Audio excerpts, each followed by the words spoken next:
Welcome to the Vault Studios NFL podcast, an Australian twist on all things NFL. The boys are cracking into a nice cold beer from Burnley Brewing. Let's join them. Hello, everybody, and welcome to the show. I'm your host, JA, and I'm joined after I think a couple of weeks off for the great man since draft, certainly. Garraway, how are you, buddy? Good, mate. It has been since draft. Haven't been on. I'm glad we're on video tonight because I didn't know you were a Bucks fan. I had no idea. Well, I thought I'd put on a bit of Bucks gear because, as you right, I am a Bucks fan. Got I didn't know that. Home turf Super Bowl T-shirt on. Well, it's been a great 12 months. We're all fans of Super Bowl winners, you know. Oh, I can't get no one can even see what that is. Drunk Tom Brady. That's what it is. Getting carried out. Favorite T-shirt is my. I wear it out. Like I wore it out to like a party, and people were looking up, going, "That's a really cool T-shirt." No one realizes they just think it's one of those like hip T-shirts. It just has a random white person on it. Like normally it's a chick with her hand covering her breast. You know what I mean? It's not. This is Tom fucking Brady. They don't even click. They're just like, that's a cool white T-shirt, man. Where'd you get that from? Like Levi's or something like that? I'm like, yeah, I certainly didn't get it from the 28-year-old male Facebook group. That's all I can say. Are these the parties you now go to that you're skinny and beautiful, and you can wear T-shirts to parties now instead of button downs and all these other things? I don't get invited to these. I'm kind of a big deal now, Rich. You know that. Well, used to be a physically big deal, but now you're an actual big deal. It's an actual big deal. People, they like me because I'm rarely late and I'm super polite. That's the bottom line. Well, Mr. Super Polite, are you going to wish me a happy birthday? Because you forgot. Yeah, you dick. You know what? I was waiting for the podcast tonight to do it. I'm right. So, happy birthday, Richie. Happy 67th birthday. I'm real happy for you. I'm looking incredible for my age. You are. You're doing very well for your age, at the ripe age of 67. How old are you? 41, I reckon. I reckon we went to your 40th just before COVID last year. Yeah, off by a year, 42. Oh, was that 2 years ago we celebrated your 40th at that brewery? Sure was. Wow. Actually, that makes sense because I reckon I had little tiny Isabel there with me, my youngest daughter. She was like, not even a year old. So there you go. That's it. 42. Life's getting old. I'm 33 in December. Life is slowly getting away from us. It's becoming mundane and repetitive, and all I have to keep me sane and happy is the NFL. And you know what? Good thing to have. It is, and it will always love me, the NFL. I know that because it's not real. So it can't not love me. And there's it's no fixed. one to say. Yeah, there's no one. Yeah, it's all it's actually all scripted, Rich. Didn't you know? Yeah, WWE. Speaking of scripted, let's get straight into our Burnley Brewing sponsorship. Love you guys. It's been a couple of weeks since we've recorded at a night time, so I am thoroughly enjoying a beer. I've got the draft. I just can't get enough of them at the moment. I do have a few coffee beers, which DJ tried to go through on draft day, but I hid some. So we've got some left. Shout out to DJ. But we've got a little bit of a fun show tonight. Let's just get straight into it, Rich. Stuff it. Let's get straight into Tim Tebow. He's back. He's in the NFL, 1 year deal, playing as a tight end for the Jags. Urban Meyer, who, correct me if I'm wrong, but I don't think I am, was his coach at Florida State. 2 national championships. Is that right, Rich? Yes. 2 national championships. I think there was 17 murders by players on the team, and all round just fireworks on and off the field. Very exciting. People are giving them backlash. I like it. If I'm the Jags, I like it. They're going to sell some jerseys. It's great. I love it. You got to get some buzz around the program that Urban Meyer's now taken over. I mean, let's face it, it's been pretty ordinary for a long time, except for that 1 year they bobbed up. Yeah. And made the championship. Yeah. So I think a bit of Tim Tebow in everybody's life. Where's the downside? Like, who can be mad at this? Like, He's sure, Tim Tebow was guy. Exactly, and he was an average NFL quarterback, and that's probably being polite. But who cares? Where's the problem here? If you follow another team and you think it's a terrible move, then you should be happy that they're wasting a roster spot. And if you're a fan of their team, you should be excited because who knows what might come out of this? Like, you just don't know. It's why you bring people in. And a little bit more Tebow in the NFL. What's wrong with that? What if he's good? Like, exactly. What if he's really good? The Jags just hit on him for a year. What if he's not, and he's your fourth tight end, plays a bit of special teams for you? He's a good athlete, or he was back in the day. It's a few years have gone, but it's a bit of hype around your team that has, I guess they've just got Lawrence, which is a bit of hype for him, but it's just some more hype. It's Urban Meyer creating, hype around that team that hasn't had anything for a long time. And you said that 1 year that they bobbed up, they were dog shit for the years before that. I can never remember them being good except for that one season. Maybe there was a year with David Garrard as their quarterback, David Garrard and Maurice Jones-Drew running wild. I reckon maybe they made a playoffs 1 year.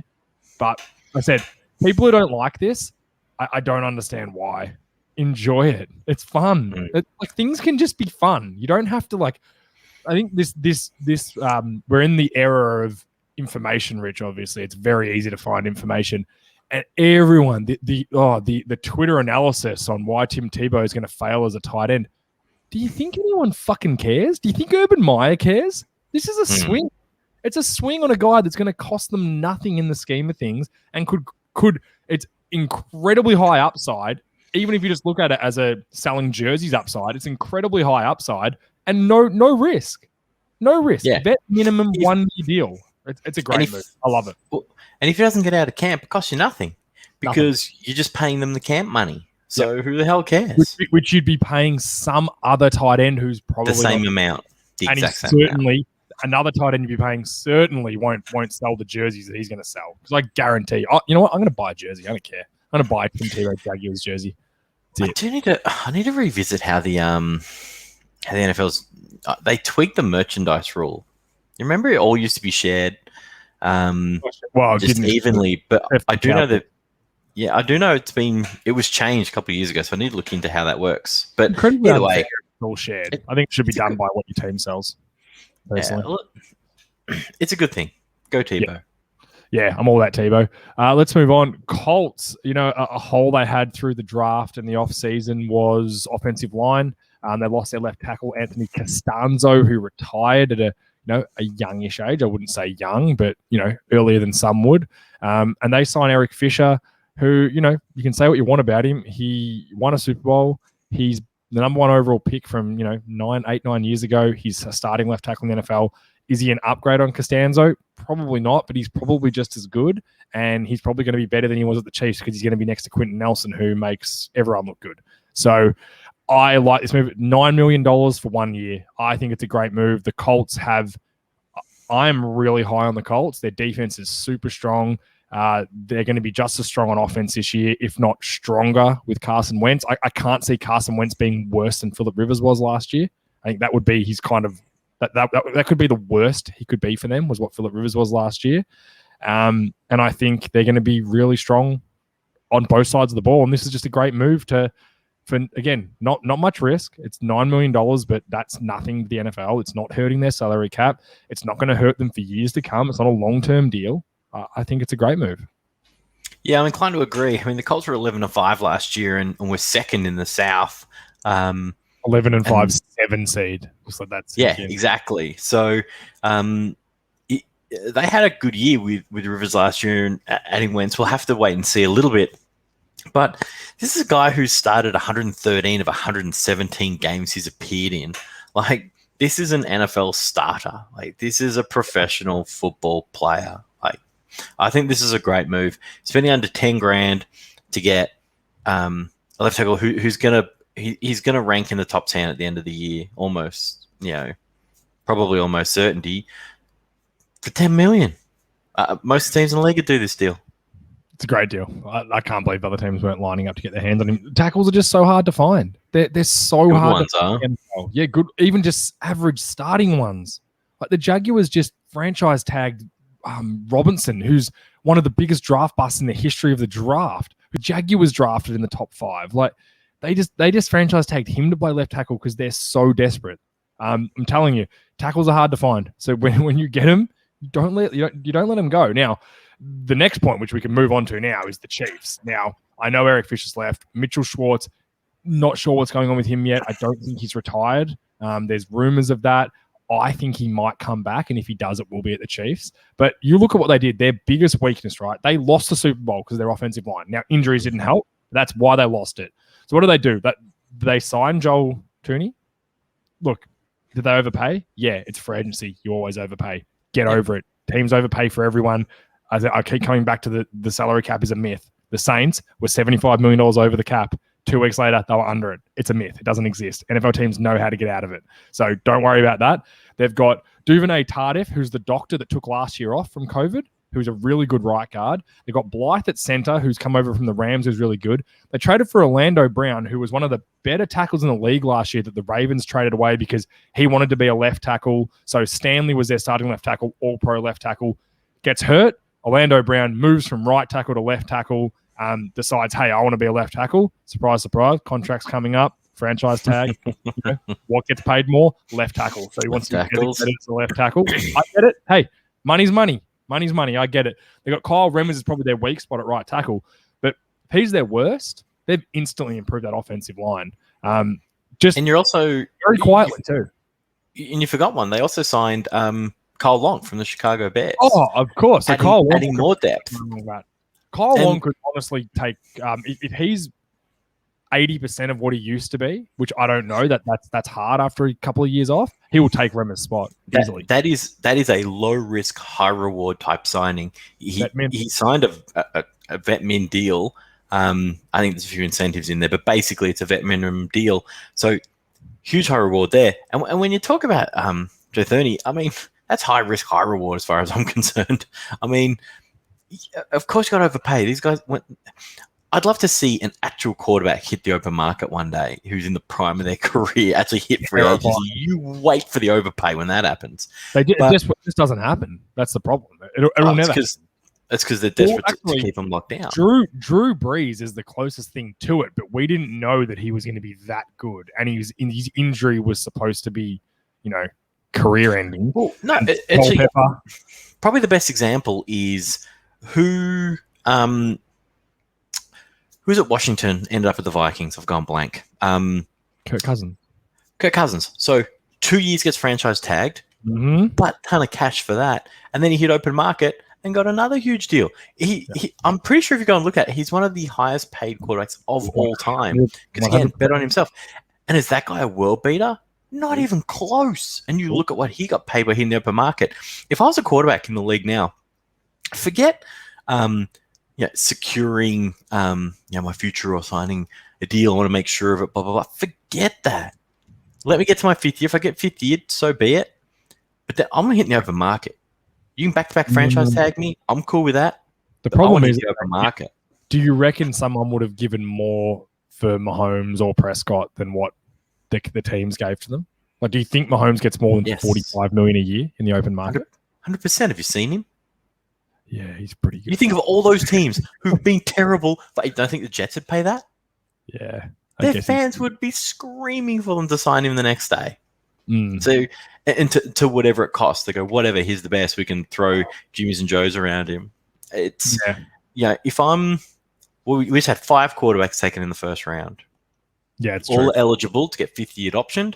So let's say that happens to all of them. Of course, 3 are going to bust, but let's say it happens. You get franchise tag the following year. What do you reckon that number is going to be worth in 5 years? It's going to be astronomical, right? The average of the top 5 quarterbacks by then. Mm-hmm. Then if they do it to you again, it's the same average plus the loading. And I believe the loading went up in the last collective bargaining agreement that was signed last year. Mm-hmm. So you're then getting your loading on top of it, and then you get to either they pay it again, where I think the loading goes up to 60%. They're not going to pay that, so you hit the open market. Yeah. What do you think you're going to get? What do you think if Lawrence hits the open market in 6 years? So much money. And who knows? One of those 5 is going to be, theoretically, one of them should be awesome. One's going to be really good, and the others are going to flame out.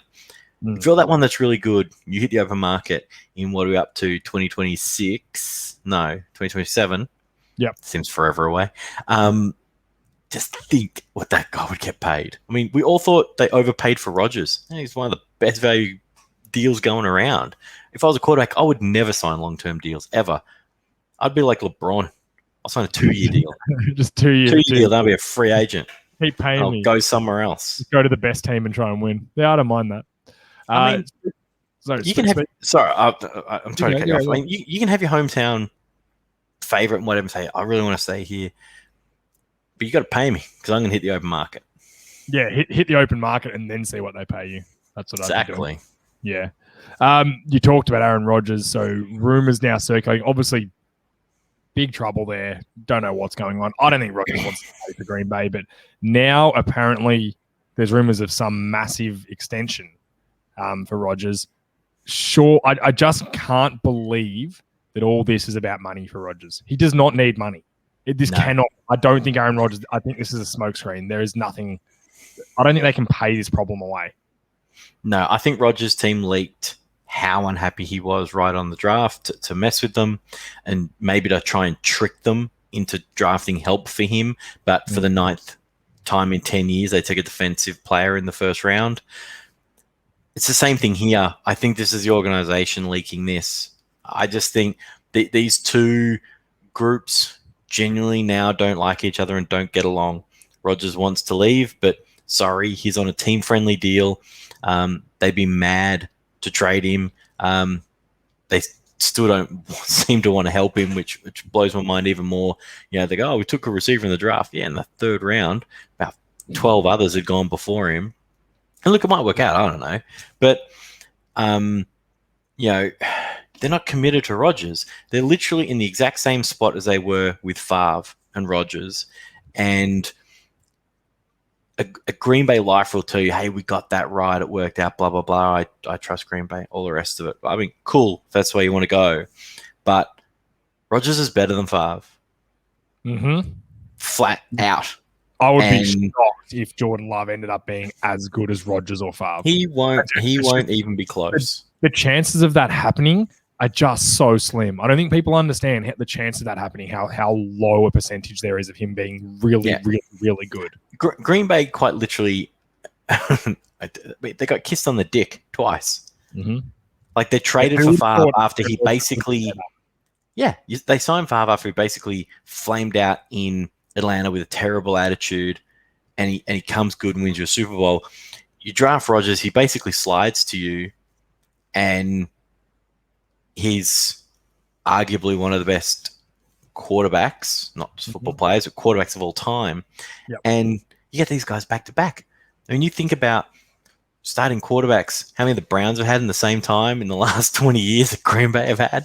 I mean, not counting games where they're sitting those guys, there's like 2 other starters. So, remember Matt Flynn when he broke the record that one game he started? For one game because they couldn't move in their playoff spot. And then got huge money from Seattle. Exactly. Yeah, hilarious. Hey, good for him. Then he went back to Green Bay. So this is one of those ones where I'm just like, I can't comprehend what's going on here. You either have you spend. What do you do if you're Rodgers? What do you think his motives are? What do you think he's going to do? If I'm Rodgers, I get out of there. Because you think about it, they spent 1st round draft capital on Jordan Love. He has to start in his 3rd year, or otherwise they look like complete fucking idiots. Yeah. So he's going to start, which means Rodgers is going to go. So I think Rodgers has to suck it up this year. They're not going to trade him this year. He could sit out if he wants to, but I don't think he wants to trade that much. Like, I'm not saying they couldn't. Give a great offer. They could come with a great deal of play. The problem is that what everyone's saying is, oh, you're going to get this draft pick, that draft pick. If that's Green Bay, if all you're getting is draft pick offers, don't trade him. Wait until the next offseason and then trade him. Then you're going to have the same offers. If he sits on the bench for the year, what you're doing is you're not allowing a team to be stronger for the year and use their draft picks. And you can wait and see how it plays out and see who has better draft picks. You're taking a guess right now. Yeah, exactly. And that's the whole thing with him. I just don't think if Jordan Love was ready to go, he'd already be traded. Right? I think that's a fair comment. So it's not going to happen because Love ain't ready. So they need Rodgers. This was always going to happen with what they did last year. And then he went into FU mode and came and dominated the league, won MVP, and now he's in more FU mode because now he's in like, all right, I just won the MVP. stick it up your ass. I'm not playing for you. You shouldn't have drafted Jordan Love, dickhead. Yeah. Or And that's AJ Dillon in the second round. And then, I get AJ Dillon, fine, take a running back. Why re-sign Aaron Jones? I think Aaron Jones is a great player. That's why I wouldn't have drafted AJ Dillon in the second round if you were intending to re-sign him to a big deal.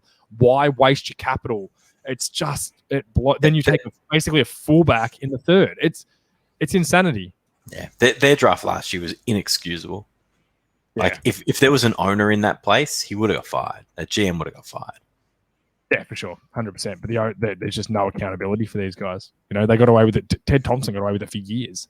Years and years got away with it. So interesting. It's going to be a wild saga. It's something to look into the offseason. There's two massive quarterback sagas, Deshaun Watson and Aaron Rodgers right now. I think Watson's is more cut and dry at the moment. We're just waiting for his court case. We won't get into it again for another week. But these storylines, just keep an eye on them. Because if someone moves Aaron Rodgers somewhere, if he got moved to Denver, which is the biggest report, they're an instant Super Bowl contender. Because their 100%. defense is really good. They are stacked at wide receiver. They've got a great tight end in Noah Fant. Their offensive line is good, not great, but Aaron Rodgers can make that. Good enough with Aaron Rodgers. They've got a decent running back in Melvin Gordon. They would be an instant Super Bowl contender in the AFC for me. It would make. Imagine getting Rodgers versus Mahomes twice next year, mate. That's something I'd sign up for. Be good fun. Yeah. Let's talk a bit of DK Metcalf. People are surprised that he's fast. He ran a 10.37 100-meter sprint, as we call it in Australia, but Americans call it dash. I thought this was... I wanted to bring this up because everyone's like, oh, my God, can you believe this? I'm like, yes, I can believe that DK Metcalf is an extremely fast runner. Have you seen him run in pads? Imagine what he can do without pads on a track that's designed for speed, with gear that's designed for speed. So I'm not shocked in any way, shape, or form. If Tyreek Hill ran 100 meters, he'd probably run quicker than that. I'm blown away by the surprise that DK Metcalf is fast. I really am. Yeah, me too. Have they not seen this guy play football?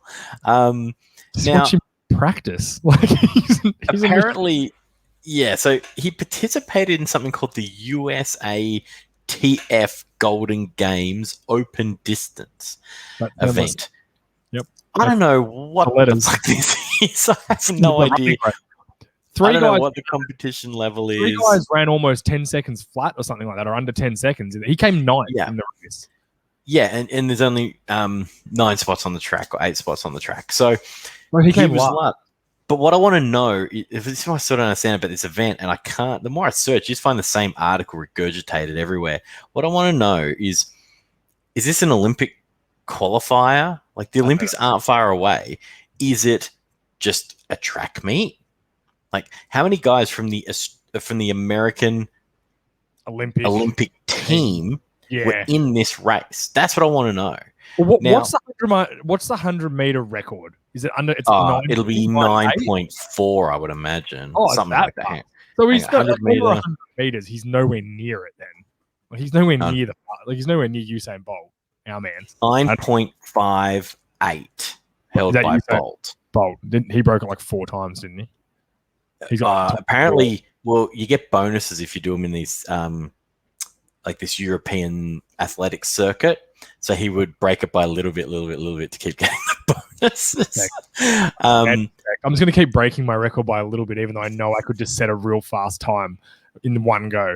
Was it at the Olympics he celebrated 5 yards before the end and still won by 3 body lengths? He just didn't give a shit. He's like, I don't care about your world record. It probably wasn't that far, but okay, if you look at DK, he ran a 10.37. So whilst that is less than a second, it's 10 seconds to go 100 meters. So when you break that down, you're basically going 10 meters a second. If you're beaten by a second, you've basically been beaten by 10 meters. So you're saying Usain Bolt would almost beat him by 10 meters? Yeah, just about. If he laid down a record time. So DJ Metcalf is not going to the Olympics this year. He almost certainly won't qualify. But the amazement... you reckon? Well, they might take him on the 4x100 relay or something cool like that. Or They don't need hype at the Olympics. It's the most boring sport in the world. No one's going to care if DK Metcalf's there, unless he runs it in pads. Who gives a shit? But as you said, this is the thing where, newsflash, DK Metcalf's he's a fast dude. Like, you know what? He runs fast. Maybe that can be the new T-shirt, Rich, on the back. It's like, newsflash, DK Metcalf's fast. with his time for his 100-meter dash. That's a good one. Picture of DK Metcalf finishing his sprint in last with 10:37 on the clock. Yeah, no, I had a good luck. Everyone, the Twitter just went ballistic. Oh my god, DK Metcalf, he can run. I'm like, I know. Imagine a all-pro wide receiver in the NFL that can run. I'm just shocked. I'm shocked by it. That's it for kind of the new stuff. What we wanted to have a bit of a look at. Way too early rookie award predictions. So let's start on the offensive side of the ball. Let's just do the quarterbacks, Rich, because let's be honest, it's a very, very high chance that if any of these top 5 quarterbacks play 16 games, they probably win Offensive Player of the Year. I always go back to the Ezekiel Elliott rookie year, which is that helmet. Led the league in rushing, over 100 yards per game, 14 touchdowns, something insane like that. Tons of receiving yards too, was outstanding. Dak Prescott, who was very good, didn't turn the ball over much, but he didn't even throw I think he only threw 15 touchdowns. He got rookie of the year, and Ezekiel didn't. So it shows if a quarterback plays 16 games, wins a few of them, gets a playoff, they're probably going to win the rookie of the year, and that's where I'm leaning towards Trey Lance. I don't think he'll play every game. I think he'll probably sit the first 4 before Jimmy Garoppolo either gets hurt or doesn't perform as well, and the boos start, and Shanahan gets nervous and then starts Trey Lance. But that's going into a good team, good offensive line. They run the ball well. They got good receivers. One of the best, probably the best tight end in football now in Kittle. They've got a good defense, not great. I think they're going to be a good team. I think that's a situation that could very, very quickly lead to him being Offensive Player of the Year. Cool. I don't think Trey Lance is going to play anywhere near as many games as you think he might. I think 5. If I gave you 8, Matt, I would say, well, it's going to go one of 2 ways. Either the injuries aren't a problem this year. Jimmy starts. If he wins, 5 of his first, even 8, 9 games, I don't think Trey Lance is coming in until Jimmy's played 10. So if someone put an over-under of Lance games at 5, I would happily take 5.5. I'd happily take the under. Yeah, Oh, hang on. Is there 17 games this year?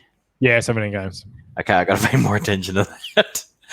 But that being said, I still think Garoppolo plays 10 this year. Yeah. So I think for mine, Trey Lance struggles. And it's always good when we don't agree because it makes for a better show. Who have you got? Well, I look to the guys who are going to play 16 games.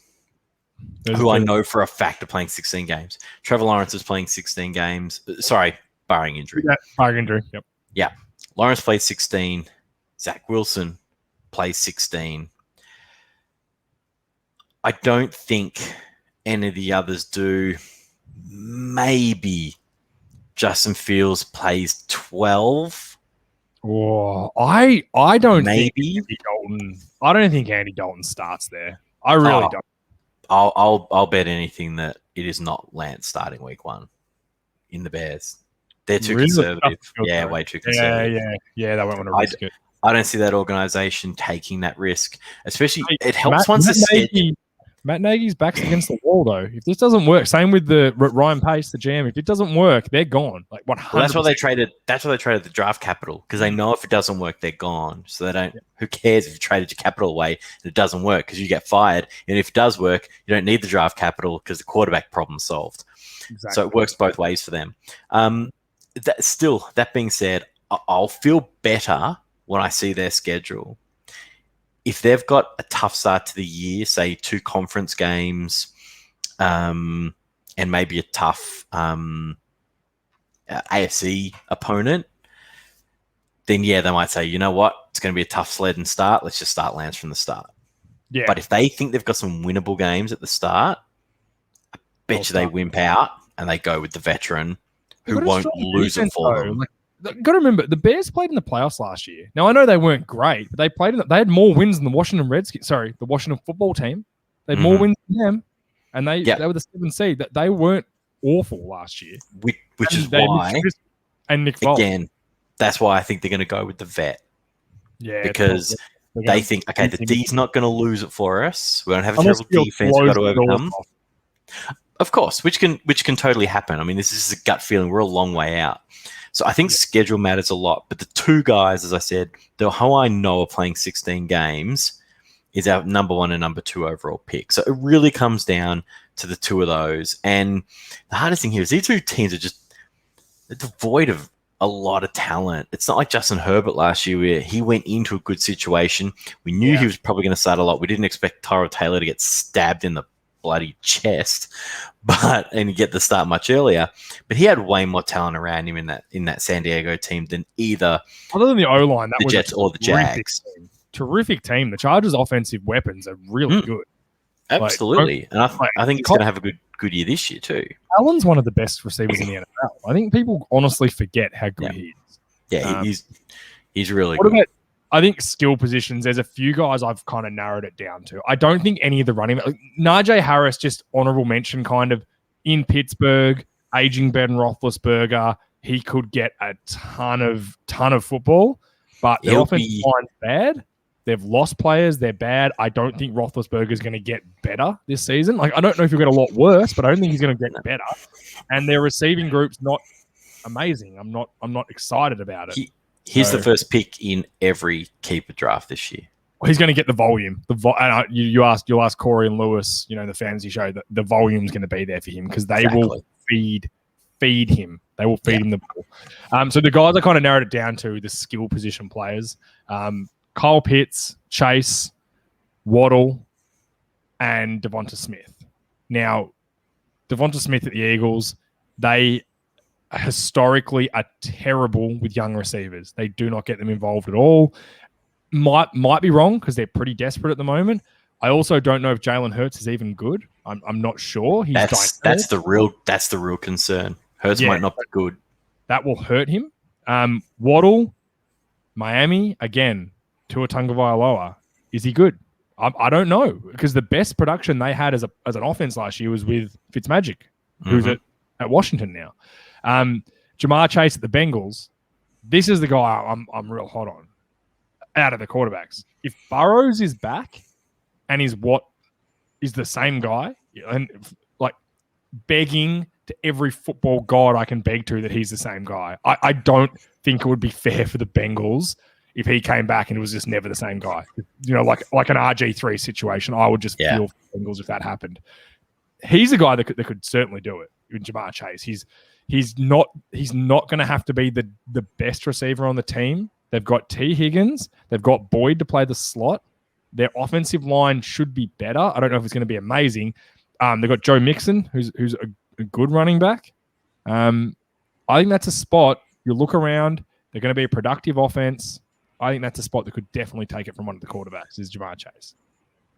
Yeah, he's probably one of the few receivers do not win this award. Like, go back and look at it. Well, Justin Jefferson just broke every record, rookie record, touchdowns, receiving yards, and receptions, and didn't come close. No, it was always going to be what's his name, Herbert. Yeah, so it's really hard. And look, does Chase have the best chance? Yeah. Maybe. I don't know. If we want to talk pure production, though, and situation, Kyle Pitts is, a tight end, ton of hype. I don't think I haven't gone back, but I could imagine a tight end's never won Offensive Rookie of the Year. I'm sure he hasn't. So he's in a good position, though. It would have to be an amazing run. But if he does, Atlanta are going to be awesome next year. Like, if Pitts puts up numbers that could win him Offensive Rookie of the Year, okay, so for a tight end, what's he have to do?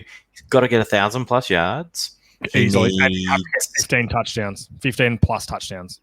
It's got to be up there somewhere near that number for him to win it, and Or maybe he'd even a rushing one on a tight end around or something. He'd have to have Kelsey numbers. That's it. Like, you'd have to have 1,500. You have to be like a wide receiver, basically numbers. Because Travis Kelsey just quietly puts up wide receiver numbers every year. He's like, people go, oh yeah, 1,000-yard season is incredible for tight ends. Kelsey just puts up 1,500 every year. Like it's nothing. Just a superstar. Any others you can think of there? I can't see. Like I said, there's always it's a quarterback award somewhere. It's like the MVP. It's a quarterback award, 100%. Yeah. Over on defense, this is where it's a bit more open. I'm going to start, Rich, with, you can call me a homer all you want, but Micah Parsons, if the Dallas Cowboys defense, if the team is good, he's productive, the hype, everything around that,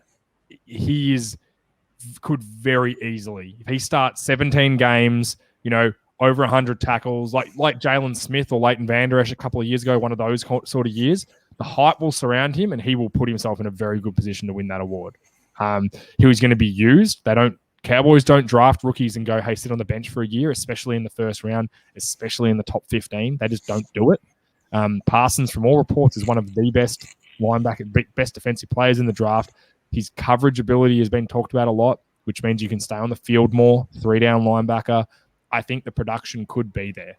I think Jalen Smith is going to struggle. I think he's going to lose his role to Micah Parsons. I think it's going to be Micah Parsons with Leighton Vander Esch if he can stay healthy. And I think that could be, when you're looking at awards, you're not just looking at who's the best player. You're looking at the best, storyline. That's what half of it is. Yeah. And for mine, you also need a bit of splash, which is why I think somebody like JC Horn, who was the first defensive player off the board, he'll get turnovers. Has a real opportunity because he's a ball hawk. He loves a pick. Like, just go check out his college tape. He enjoys getting an interception. So he's that kind of player, and the NFL like to pick on rookie D-backs. In case no one's ever noticed, they go after them like nothing else because the game is so much faster. So he's going to have those opportunities to make splashy plays. No one remembers you getting smoked for, 40-yard receptions if you finish the game with 2 picks and 6 pass breakups. Yep. They then forgive the big plays you gave up when it comes to these kind of awards because they just look at the numbers. One of the numbers that is not on a cornerback stat line is yards given up and catches given up. You got to dig in to get that stuff. Yeah. So D-backs have a real good opportunity of winning this award. It does go to D linemen a lot as well, but there were no D linemen in this class. There's a couple that I can like. Could he pay at the Colts? He'll play a lot. They've got a very good defensive line. Buckner takes up a lot of that, a lot of awareness from the offensive line, so he could definitely get some rush. Another guy, who was the guy who went to Odafe Owe, who went to the Baltimore Ravens. They just seem to churn out pass rushing outside linebackers. That's every time. Now, they're never phenomenal, like Matt Judon and those sorts of guys. They don't just pump out like elite all-pro guys, but just really solid guys that will get good numbers. And then other teams tend to pay him a lot of money and they bring in the next guy sort of deal. So he's a guy. One other guy who I really like, and I'm just trying to find him because Jalen Phillips at the Dolphins. They're already a fairly strong. They were actually a very good defense last year. They have very good coverage. Their defensive backs are some of the best in the league. They've got a good coach in Brian Flores who will dial up ways for Jalen Phillips to get pressure. I constantly go back to rookie defensive ends or edge rushers. There's only like 6 or 7 of them in the history of the NFL that have had more than 10 sacks. All it would take is for a guy like Jalen Phillips to get double-digit sacks, and it's pretty much home. And it's gone to those guys recently. I mean, it was Chase Young last year, Nick Bosa year before, Darius Leonard, and then the D-back in for the Saints, I've gone blank. Marshall Lattimore. Before that.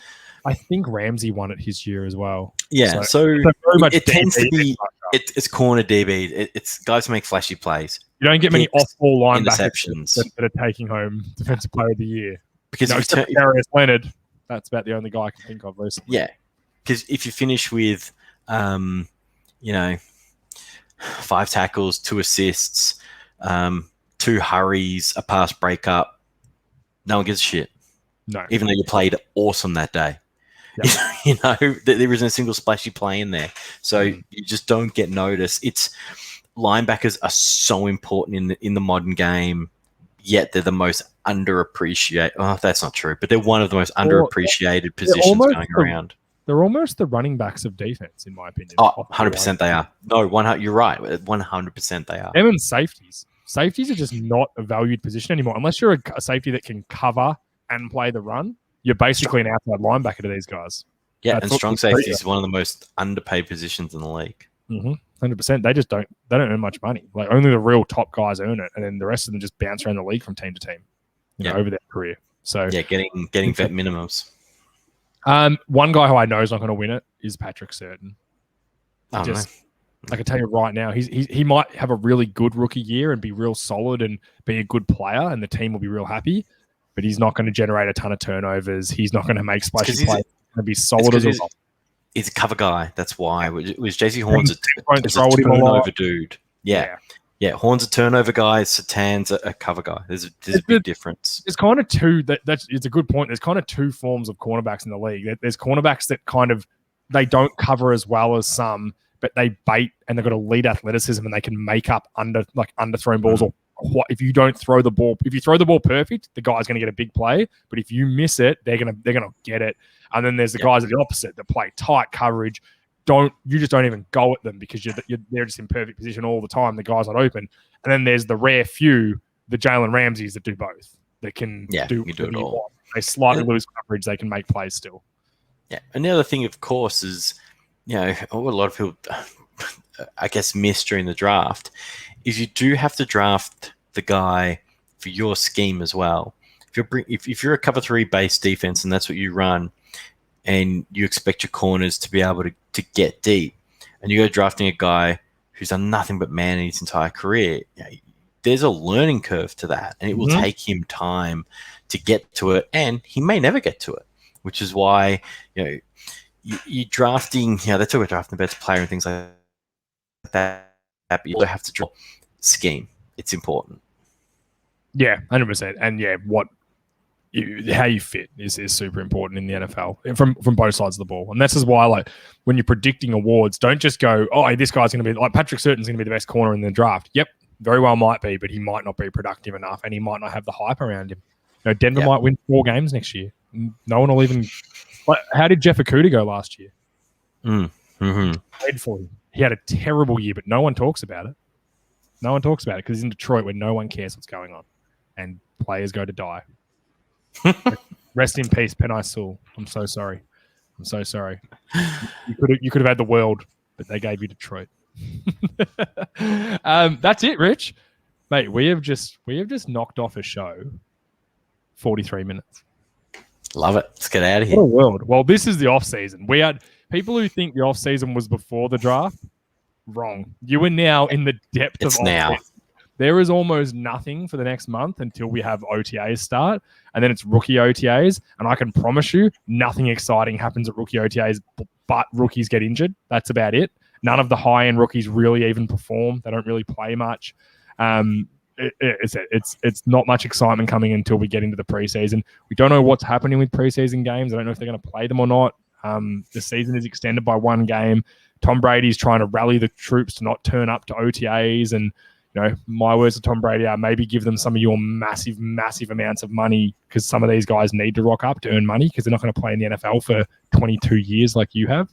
They've probably got 3 years at best. So they need to earn their money. So they need to go to the OTAs where they earn $3,000 a day to be there. So just keep that in mind, Tom, before you start. It's like the veteran players that make the rookies buy dinner. I always go back to Des Bryant.